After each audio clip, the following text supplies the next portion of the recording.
Giovannini. Il y a 49 ans, un lundi de Pâques, Franck Giovannini vient au monde. Atterrissage dans une famille de Tramelan, en plein Jura bernois. Bah oui, je vous ai mis une photo de la piscine parce que c'est ce qu'il y a de mieux à Tramelan. Dans la famille Giovannini, on est tous peintres en bâtiment, sauf lui. À 15 ans, il quitte ses parents pour un apprentissage de cuisinier avec vue sur le Léman, puis vue sur le Pacifique. Il part cuisiner au Canada. Pour la NHL, faudra une autre vie. Et de retour par ici, il rencontre Stéphanie. On s'est rencontrés dans un bal, dans un village juste au-dessus.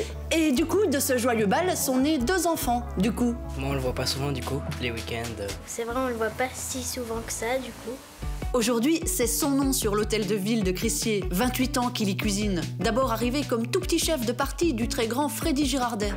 Messieurs, dames, le dîner est prêt, vous pouvez passer à table. Son plus grand exploit, c'est peut-être d'avoir hissé la Suisse 3e au Bocuse d'Or en 2007. Mais c'est aussi et sûrement d'avoir supporté 3 chefs à Crissier, tous au caractère bien trempé. Je pense être le plus calme des 4. Philippe Rochat, qu'il prend pour un 2e papa, et Benoît Viollier, qu'il aime comme un frangin, jusqu'en 2016, ce terrible jour de janvier. Benoît Viollier, le chef triplement étoilé de l'hôtel de ville de Crissier, est mort hier. Selon la police vaudoise, il se serait donné la mort à son domicile. Giovannini reprend à l'arrache le flambeau, d'abord en binôme avec Brigitte, la femme de Benoît Viollier. Et quand elle s'en va, Giovannini passe pour le salaud qui l'a poussée dehors. Certains disent qu'elle a été mise à l'écart, de façon pas très élégante. Vous répondez quoi à ça? Non, c'était un choix qui était commun.